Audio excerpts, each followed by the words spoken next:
मन के ऊपर ही होनी चाहिए पूरी दृष्टि, क्योंकि उसी आनंद उल्लास में भागेगा, निकलेगा विषय सेवन के लिए, क्योंकि आपको गिराना है, उसका काम है गिराना। बाहर कोई गिरा नहीं सकता, अंदर से अपना बड़ा भारी शत्रु मन है, यही गिरा रहा है। एक क्षण तो ये वैराग्य की स्थिति में, एक क्षण में आपको लगेगा भगवत प्राप्ति की स्थिति, और एक क्षण में इतनी गंदी स्थिति पैदा कर देगा कि लगेगा अभी तक जीवन में कुछ हाथ ही नहीं आया।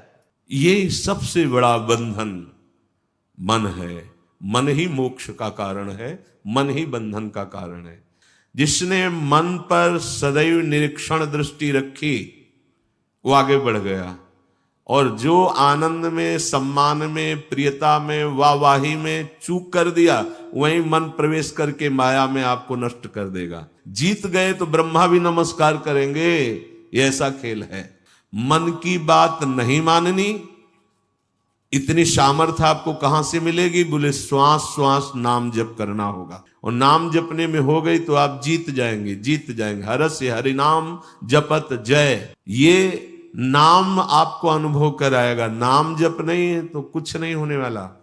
बातें बनाने से माया का पर्दा नहीं हट जाएगा। यदि हरि नाम उच्चारण करता है तो भगवान के धाम को प्राप्त होता है। मन की माननी नहीं है और नाम छोड़ना नहीं है। इस मन की ऐसी चाल है कि जरा सा असावधान साधक हुआ कि लक्ष्य से भ्रष्ट कर देता है, फिर यही मन निरुत्साहित कर देता है, विक्षिप्त कर देता है।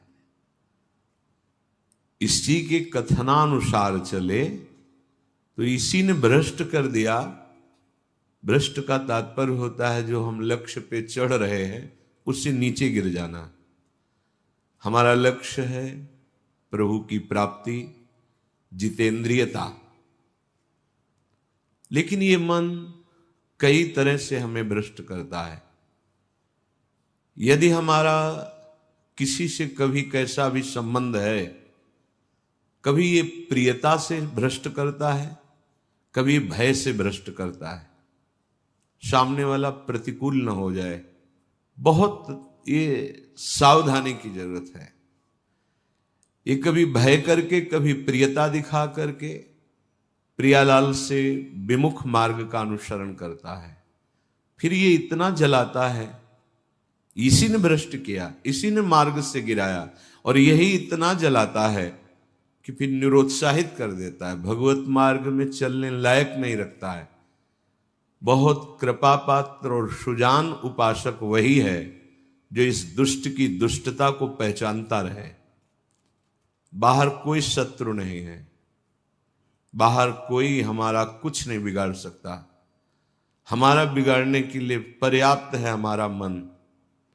ये मन ही दुर्दशा करे, मन ही इतना नीचता किए हुए है कि हम बार बार शास्त्र की बात सुनते हैं, बार बार सत्य मार्ग पर चलने का उत्साह बनाते हैं, और ये दुष्ट ऐसी चेष्टा कराएगा, ऐसा संकल्प बनाएगा, फिर गिराकर निरुत्साहित कर देगा। जहां रति कर रहा है मन वहीं लगा देता है। निराश नहीं होना, इसकी चाल को पकड़ो। ये दो प्रकार से फंसाता है, प्रियता और भय से। बहुत मनन की हुई बात है। भयभीत तो होना मत, क्योंकि निश्चय कर लो कि मरना है, तो इससे ज्यादा भय क्या दे सकता है। हमारी इज्जत श्यामा श्याम है, इससे भी भयभीत मत हो। अगर गलती हो रही है सुधार करो, गलती हो गई है प्रभु अहम त्वाम सर्व पापेभ्यो मोक्षयिष्यामि मां शुचः, आपको कमजोर होने की जरूरत नहीं है। बहुत ध्यान से सुनना, आपको कमजोर होने की जरूरत नहीं है। प्रमाद स्थिति में हमसे गलती हो गई, हम उस गलती को दोबारा ना करें।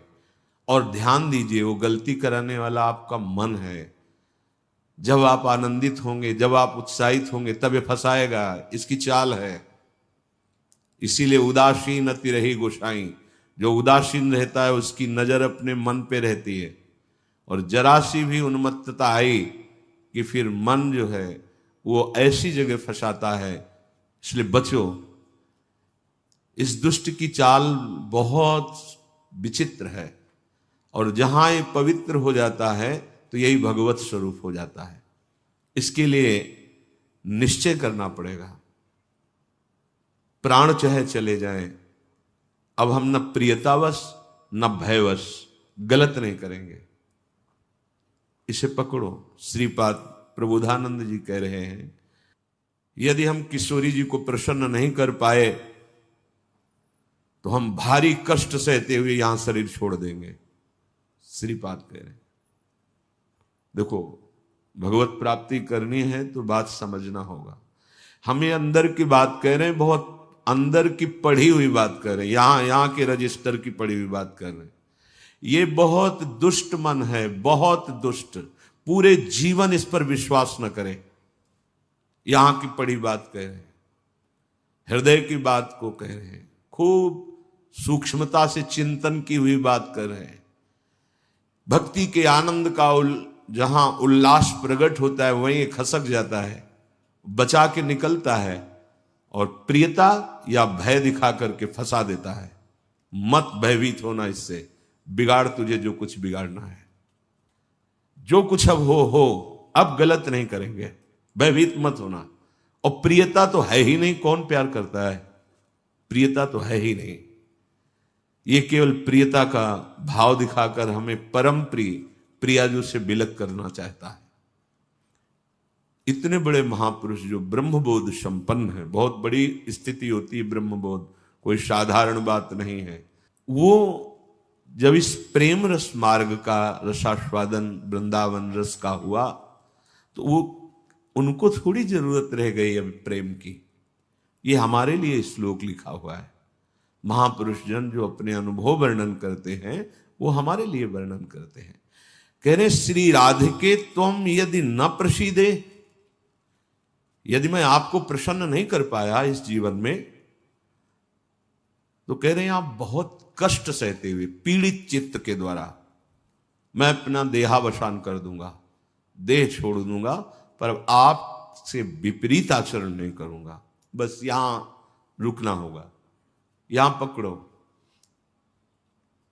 यहां बैठा लो हृदय में बात। इतना बहिर्मुख हो चुका है उपासक कि वो पकड़ ही नहीं पाता है अपने अंदर की कमी को। वो अंदर ही अंदर वो खोखला करके, निराश करके बस केवल जीने में लगा देता है। खाया पिया सोया खेला कूदा, समय कट रहा है, बढ़िया है। नहीं भाई, ये बहुत दुष्ट है मन। बार बार इसलिए कह रहे इस पर कभी विश्वास न करो। जब तक शरीर का होश है तब तक सबसे बड़ा दुश्मन हमारा मन है, दूसरा कोई दुश्मन नहीं। इस दुश्मन को देखते रहिए। ये 5 ज्ञानेंद्रियों को साथ लेकर हर समय हमारे पतन का प्लान करता रहता है, पतन का संकल्प बनाता रहता है। ये बहुत नीच उतर गया है। इसे उच्च चढ़ाने के लिए जो नाम, जो मंत्र, जो आश्रय है, उसको इस कोटि से लेना होगा कि यदि आप प्रसन्न नहीं हुई लाडली जी, तो भयानक पीड़ा और कष्ट सहते हुए जानबूझकर हम अपना शरीर यहां छोड़ देंगे आपके धाम में, पर आपके विपरीत आचरण नहीं करेंगे। प्रतिकूलस्य वर्जनम। श्री वृंदावन में हमें आपका कृपा कटाक्ष चाहिए, आपका साक्षात्कार चाहिए, आपकी प्रसन्नता चाहिए। नहीं तो अपने जीवन को कष्टमय रखते हुए यहां प्राण त्याग देंगे। भाव समझो, जब इतना दृढ़ निश्चय हो जाएगा तो कोई हमें परास्त कर ही नहीं सकता। ये हमारा मन ही हमको परास्त करता है। एक बार नहीं, लाखों बार इसको देखा है। जहां भक्ति का आनंद उल्लसित हुआ ताए निकल पड़ा, क्योंकि देख रहा है असावधान है, इस समय ये आनंदित है, असावधान है, और वो कहीं प्रियता या भय दिखाकर फंसा देता है। अब वो जो आनंद था वो गुप्त हो जाता है। जो एक उल्लास बड़ा था, फिर वो निराशा, फिर हताश।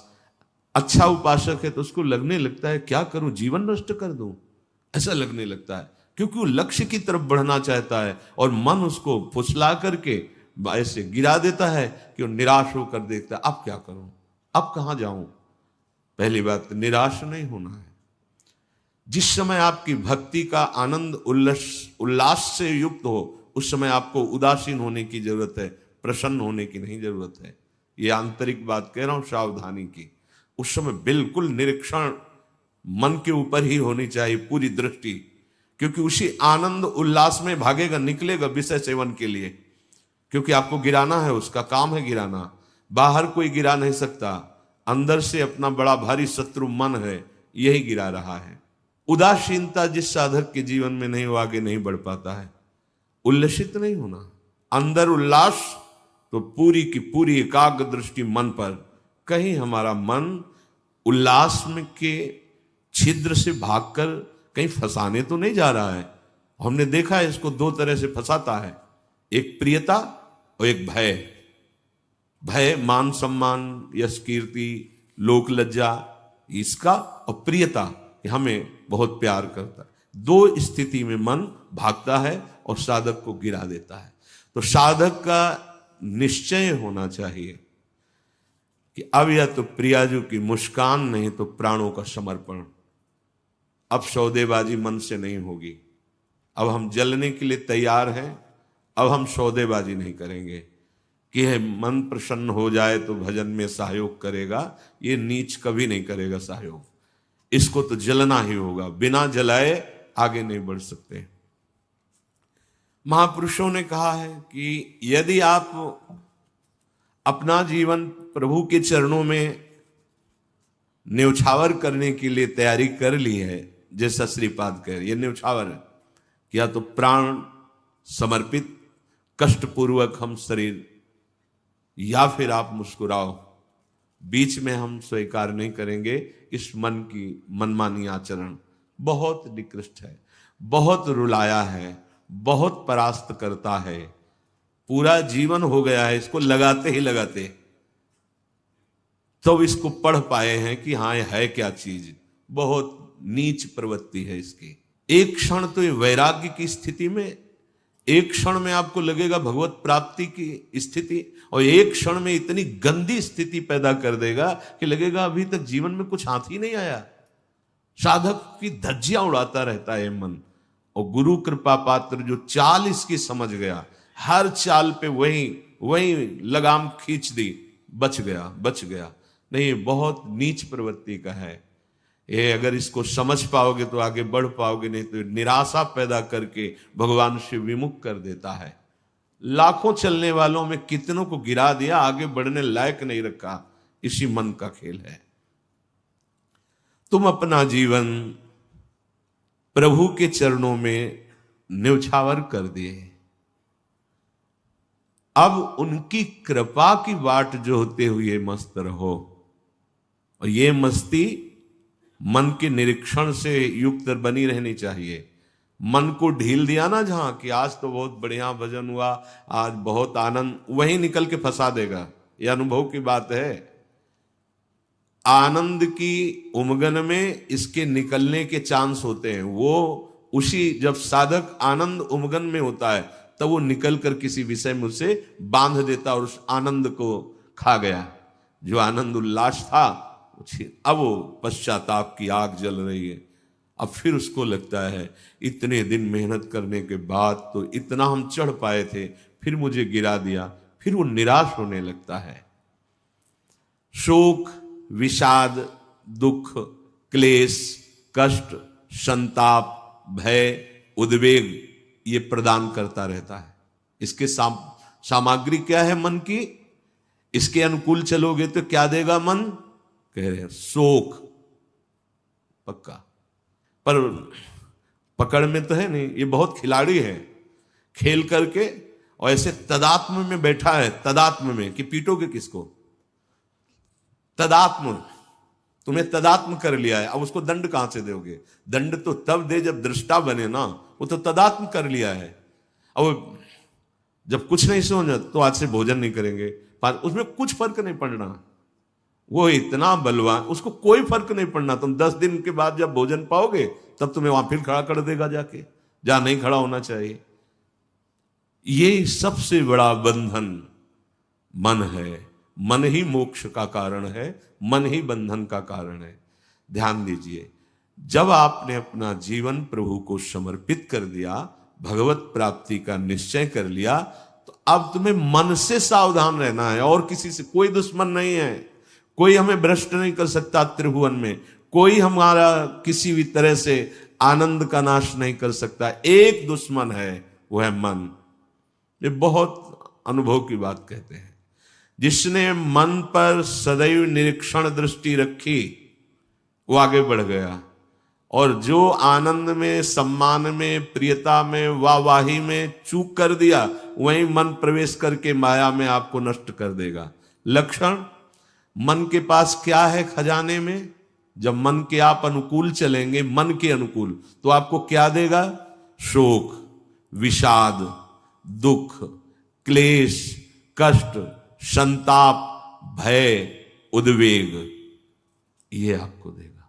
अगर आप प्रभु के अनुकूल चले, मन जितना आपको आकर्षित करे भोगों के, उसको डांट के उसकी बात ना सुनकर प्रभु के अनुकूल चले, तो इनमें से कोई भी दोष आपके अंदर नहीं रह जाएगा।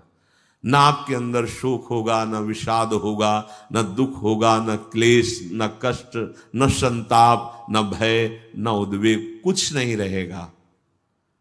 निश्चय, ये बात निश्चय समझ लो, सारा का सारा मन का एक खेल है। जो सब दुखी हैं, सब परास्त हो रहे हैं, सब जल रहे हैं, उसका कारण मन है। ये मन प्रत्येक श्वास यदि अपने प्रभु के सुमिरन में अर्पण कर दी जाए और मन की बात ना मानी जाए, तो प्रसन्नता बढ़ने लगे। स्वाभाविक दो बातें कह रहे हैं। पहली बात तो हर श्वास में नाम जप चले। दूसरी बात, मन की बात नहीं माननी है। इससे लड़ना पड़ेगा। बिना लड़े कोई परमार्थ का योद्धा विजय श्री प्राप्त नहीं कर पाता, और ये बहुत रुलाता है, बहुत दुख देता है। यही प्रतिकूल हो जाता है। पहले फुसलाएगा आपको, तन्मय करेगा, इसे छू लेते हैं, इसे देख लेते हैं, इसे भोग लेते हैं, बड़ा सुख मिलेगा। और आपने यदि उसके अनुकूल कर लिया, तो वही फिर शोक, विषाद, दुख, क्लेश, अशांति ये फेंकेगा। अब तन्मयता में वो तुम्हारे बैठ गया है, तुम उसको अपने तन्मयता में ले लिए, तो अब बाहरी दृष्टि रहती है, चलो फिर आज से अन्न नहीं खाते, आज से मौन हो। कुछ फर्क इस पर नहीं पड़ेगा तुम्हारे मौन से, तुम्हारे अन्न त्याग से। इस पर एक बात केवल, इसकी बात माननी नहीं है, बस। हम ये सब करके देखे हैं। कई वर्ष अन्न जुबान में नहीं, आलू गुड़ जो मिला गांव, कुछ फर्क इस पे नहीं पड़ता। ये सब करके देखा है। बस चतुर सावधान वही जो हर श्वास नाम जप करके इसके खिलाफ रहता है। अब देख लो इसकी खिलाफत करना कितना कठिन बात है। मनोवेग है ये। इस वेग को जो सह गया उसको महात्मा, टूट गया वही दुरात्मा बना देता है। बहुत निंदनीय आचरणों से युक्त है मन।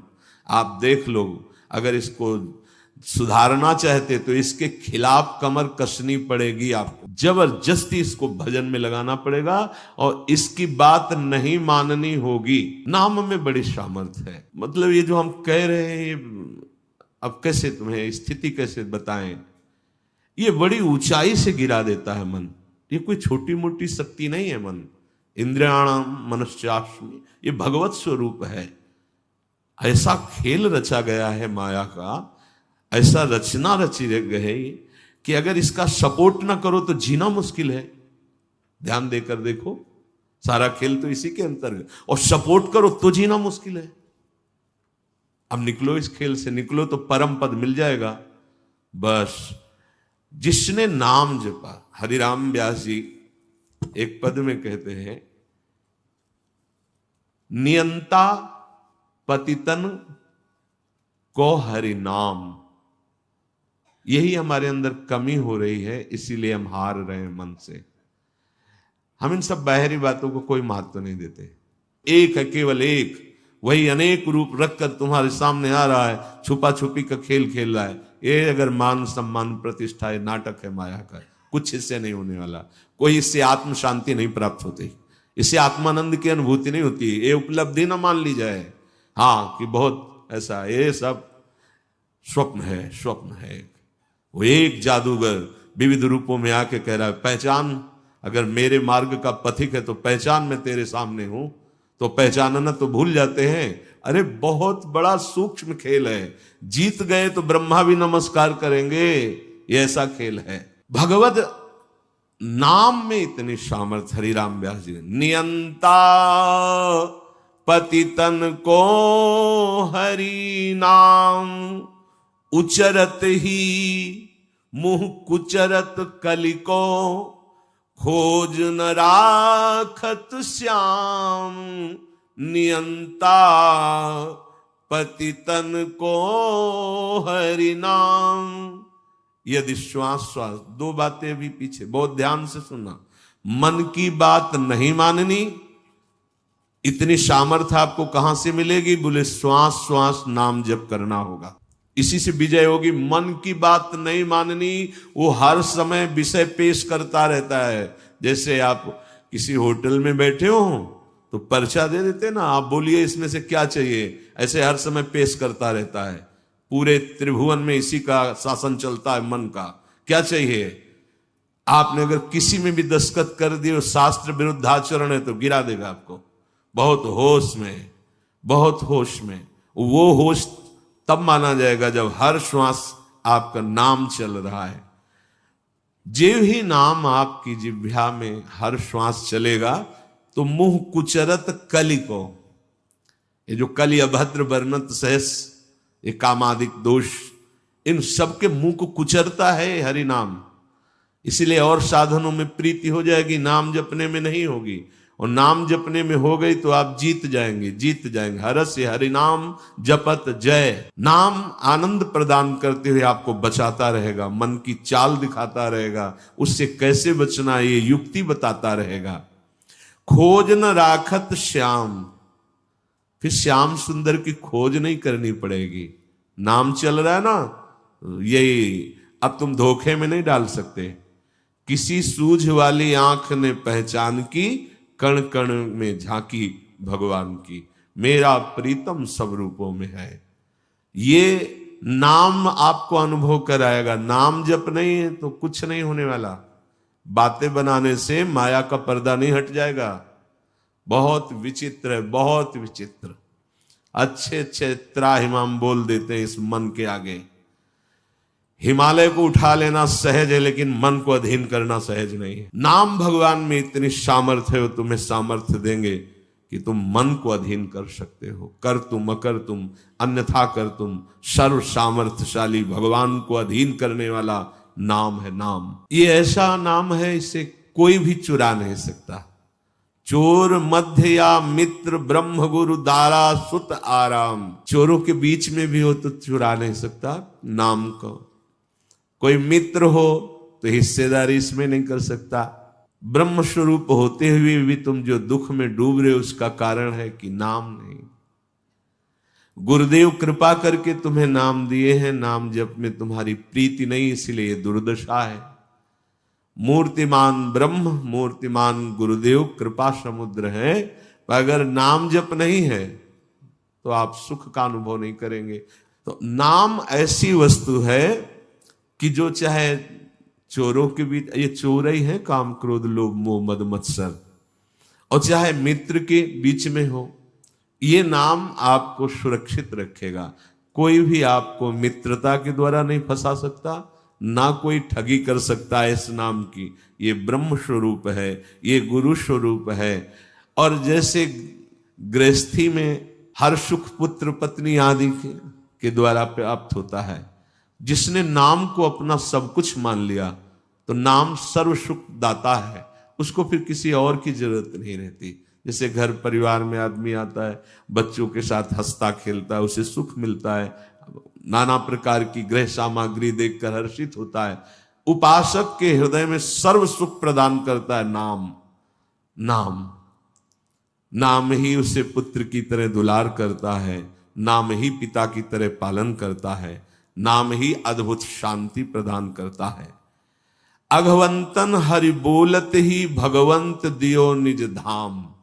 चाहे जितना बड़ा कोई पापी हो, यदि हरि नाम उच्चारण करता है तो भगवान के धाम को प्राप्त होता है। पर बस ध्यान देना है, दो बातें, मन की माननी नहीं है और नाम छोड़ना नहीं है। अगर नाम जप कर रहे हो, या अनुभव की बात कह रहा हूं इसलिए कोई प्रश्न की गुंजाइश नहीं, और मन के अनुसार तुम आचरण करोगे और नाम जब भी कर रहे हो तो भी आनंद का अनुभव नहीं होगा।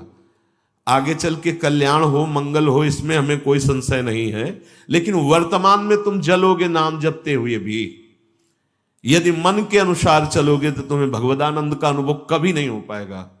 शरीर छूटने के बाद भगवान जैसे अजामिल को परम पद, वो बात अलग है, लेकिन वर्तमान में जीवन मुक्तता और आनंद का अनुभव मन की बात न मानने से होगा। ये जो मन हमें गलत सलाह दे रहा है, ये जो मन हमें भोगों में फंसा रहा है, आप चाहे जितना प्रयास करें, ये आनंद का अनुभव नहीं होने देगा। छाती की बात कहते हैं, किसी के पढ़े लिखे समझाने की बात नहीं, यहां की बात। अगर विषय सेवन मन के अनुसार हो रहा है तो साधन होने पर भी भगवदानंद का अनुभव नहीं होगा, नाम जपने पर भी भगवदानंद का अनुभव नहीं होगा। ये रोकना होगा। धर्म विरुद्ध आचरण के लिए मन जो हमें सलाह देता है, नहीं मानना होगा। हरिपद पंकज छत्र छाह बिन मिटे न दुख रवि घाम, नियंता पतितन को हरि नाम।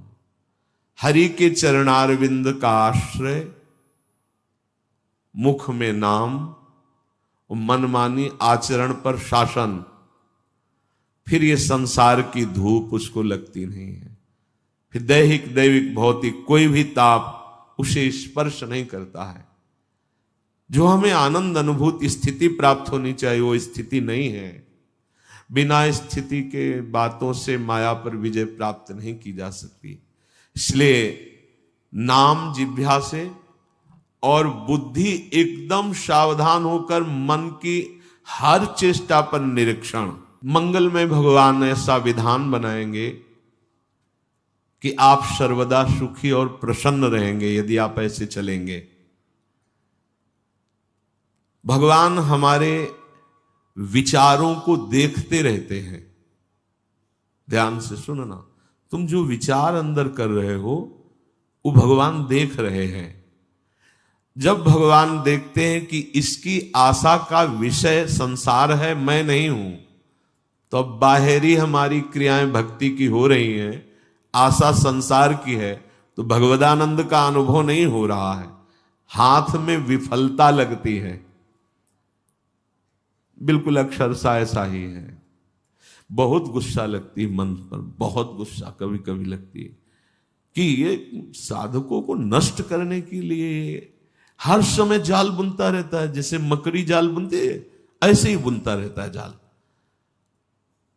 और ये खुद जलता है, खुद परेशान होता है, खुद बंधन युक्त होता है।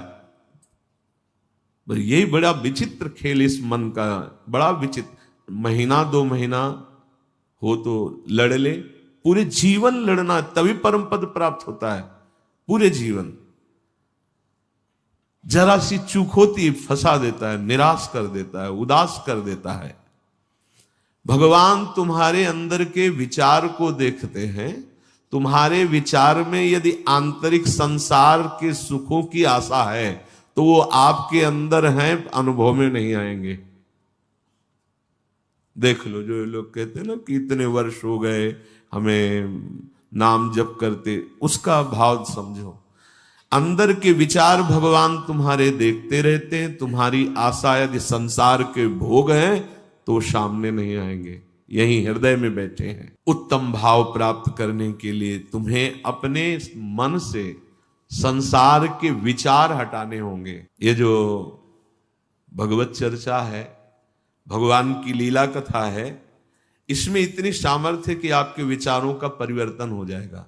भगवान श्री हरि श्री कृष्ण का जब यश सुना जाता है, नाम महिमा, गुण महिमा, लीला कथा, पुण्य श्रवण कीर्तन सताम साधु नाम सुहृत हितकारी भगवान श्री कृष्ण स्वकथा स्वकीय गुणानाम कथा श्रवणताम श्रवण परायणानाम अंतस्थ हृदय स्थिता। भगवान श्रवणेन्द्री के द्वारा जाकर उसके हृदय में स्थित हो जाते हैं। भगवान की कथा पुण्य श्रवण कीर्तन परम पुण्य प्रदान करने वाली है। जब हम कानों से भगवान की कथा सुनते हैं, नाम महिमा सुनते हैं, तो भगवान कानों से हमारे हृदय में जाकर प्रकाशित हो जाते हैं।